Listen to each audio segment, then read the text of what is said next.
Good morning from Harvest Point Farms. Today I thought it would be a good idea to just give you an update on all the things. The house, the garden, the chickens. Okay, here's where we stand on the house. It probably doesn't look like we've gotten much done since the foundation was completed, and that's because we haven't. But Matt got the top plate done around this part here, and then today he's doing that retaining wall and laying the joists. And so this afternoon we'll check back in with him to see how things are going on that. Okay, let's head out to the chickens. So, also our washer and dryer. Okay, so we had like 110 chickens. We lost a couple the first week or so because it had gotten too cold. That has not been the case since then. Like, we have been having the best summer ever. The best summer ever. But there was a problem. Let's see if I can find. Can't find any. There's a problem with the magpies. So the magpies were just coming into the back of the truck and picking off the chicks one by one. And we didn't know that that was happening, but we couldn't figure out why the chicks kept getting less in number. And one night we found one of the chicks like just outside running around, and we couldn't figure out what was going on. So we started watching, and we realized that the magpies were flying into the back of the truck and just picking off the birds one by one. It ended up where by the time we figured it out, we only had about 20 something birds left.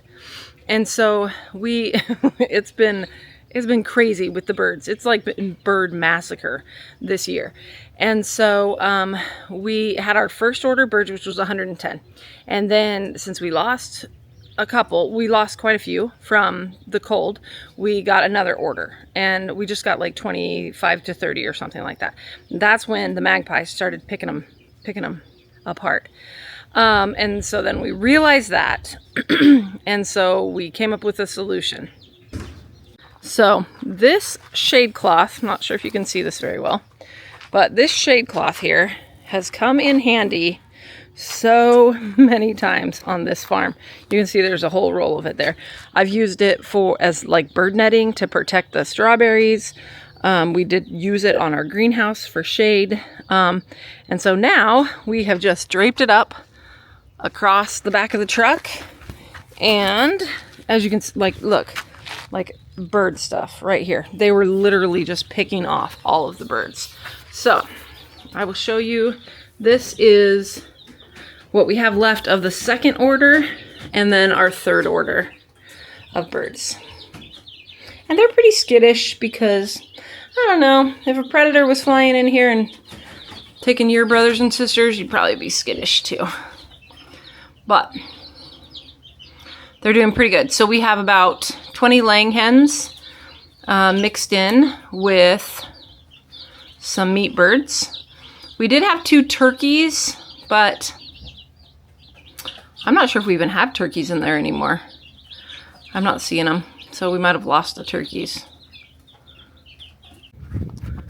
And let's give you a full garden tour. So let me start with the trees here. We've had a little bit of a trouble. We didn't know what was doing it, but something had ripped all the bark. We put plastic wrap around it and honey, trying to keep it to stay alive, because that actually works. But we couldn't figure out what was ripping off the bark. Then we realized it was one of our dogs. So this is our lilac tree. It's getting ready to bloom. We've done this plastic wrap thing many times. So this one got broken off last year, and it survived. So we do it often if we need to. So the trees are doing okay, but they're pretty far behind, just because the moose chomped them down last year. Okay, in the berry patch, the Hass catberries. This plant looks horrible. I'm not sure what's going on with it. Might have had a dog sit on it. Seriously, love the dogs, but so you can see the Hascat berries are coming on. We have 9 of those. This one looks a little bit better, but I don't see as many berries on it. So they kind of hide until they turn purple when you can actually see them. So, but the currants are doing, oh wait, this one looks great. Look how big those are. Those look really well. Those look really good. The currants are doing great as well, but these are black currants. And does anybody else hate black currants? I told Matt I was going to dig this thing out and put in a white currant because I love white currants. Something is eating this one though. I have no idea what, but it is. Chomped it. You can see it has lots of berries on it though. Then we've got gooseberries over there. The elderberries did not come back this year. And then the cherries are doing okay. They're just really slow going. And these didn't bloom at all this year. So it might take a couple of years. This one looks like it has some issues. Half of it's dead. Okay, on to the other garden. July is when it feels like things are actually happening in the garden, because everything's up and everything's moving. As you can tell, I need to till the walkways or weed eat the walkways, but this whole row is the broccoli and it is doing really well. Some of it's further along than others of it. Over here we have a batch of onions. These were from like little onions, and not from seed. And they're doing really well. And then we've got the beets. See, those are coming on nicely. And putting them in this plastic stuff actually helps keep the moisture in, helps keep the weeds down, which is nice. Cabbages, I have these 4 purples, and they're just rocking. And then these 4 regular market cabbages.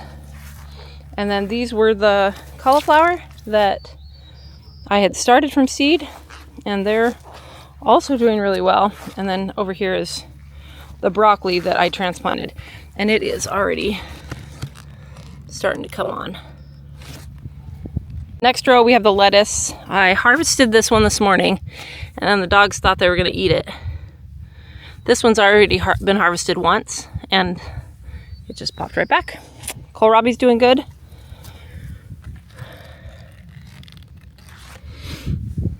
Down here is where the beans start, and you can just see there's beans up all the way down. And then here we've got all of the curly kale, but if you go down here just a little bit, this is where the corn starts. This was the experiment, and it's doing so well. Partly because we are having such a warm summer. Down here we've got the peas, and then I planted radishes along here. And these are daikon radishes that we put into kimchi.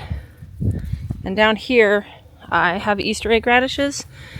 And they are, oh, that one split, so that one needs to be picked. But I added some more because they're early. They only take like 30 days. Here's some more onions. We are gonna have the best onion year ever because we have so many. And then here's the carrots. You can't see them because they need to be weeded, but here are a couple.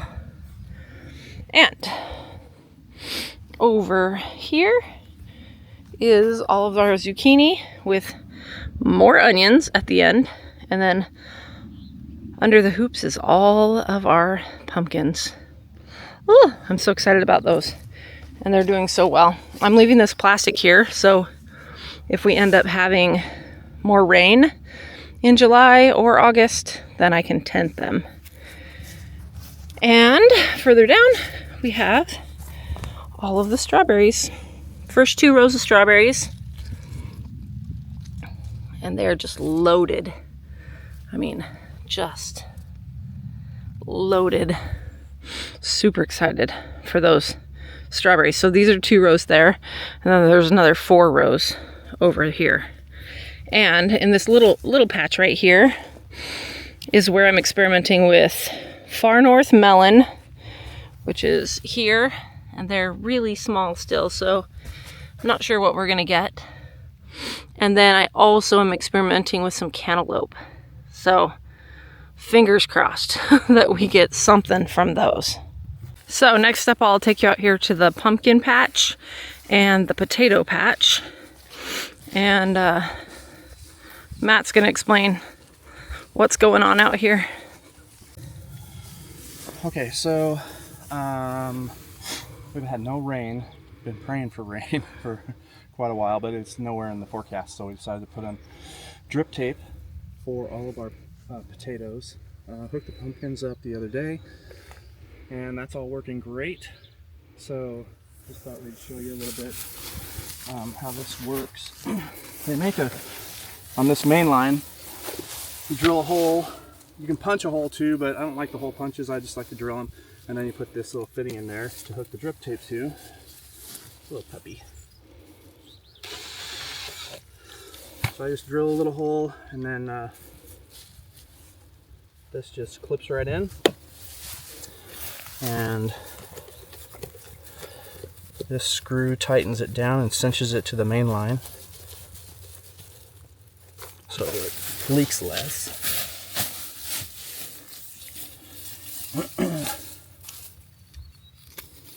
Cut that off.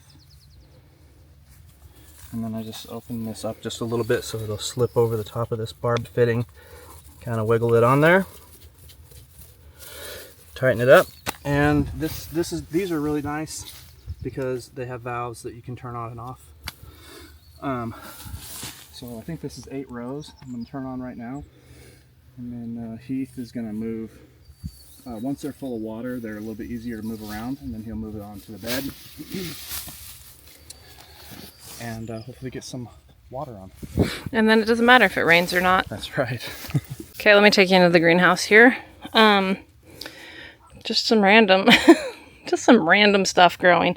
So I harvested some of this dill this morning. I keep the dill in a jar in the freezer until I need to use it.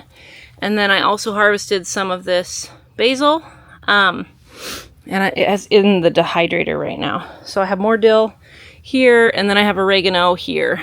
And those will all get preserved for cooking. The cucumbers, we just grow them up on these strings that are attached up here to a wire. And that works really, really well. And they're doing so good. I thought we were not going to have any cucumbers this year, but they've showed up, and I'm still hopeful. Here's all of our celery, and it's doing okay.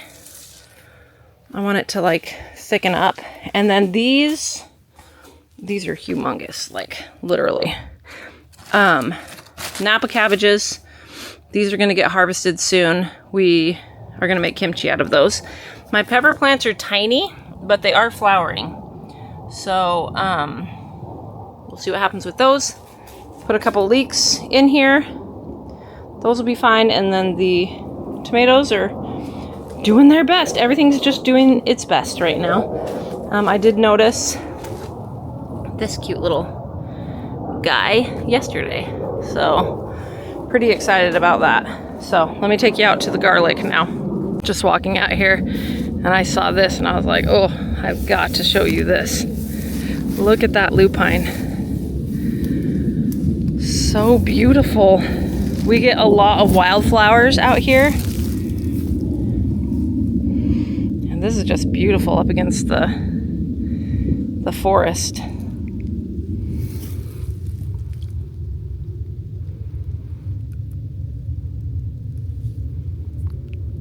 I debated whether or not to show you the garlic or wait until the walkways were weed-eated, because it just looks like a sea of green.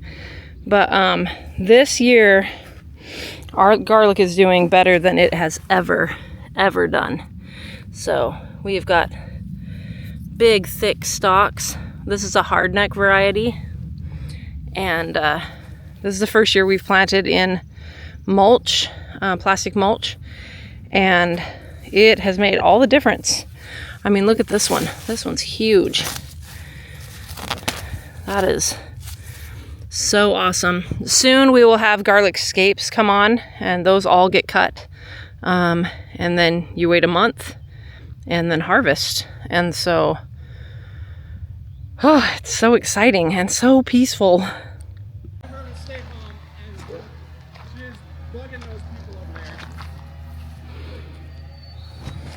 Daisy, Daisy, what do you have? Did you have a stick? You're a mess. You are a mess. Here's an update on the Cornish cross.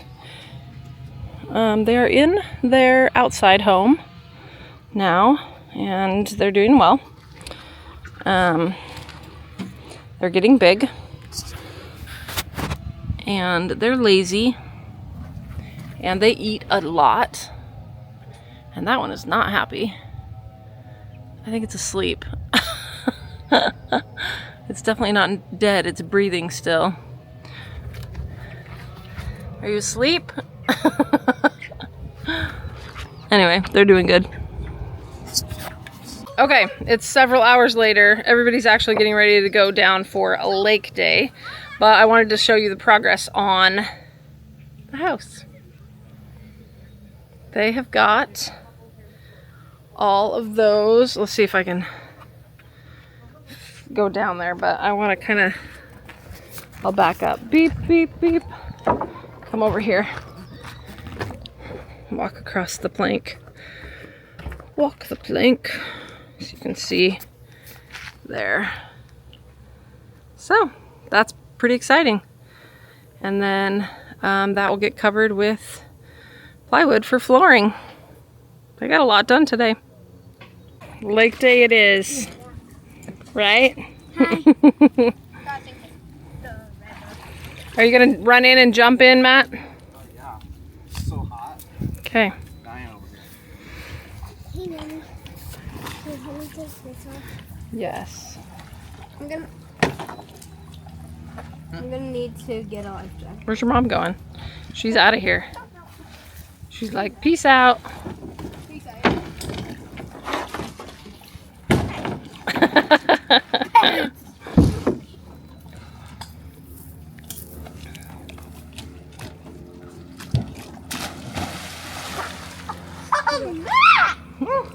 All right, thanks for joining us today. We'll see you next time.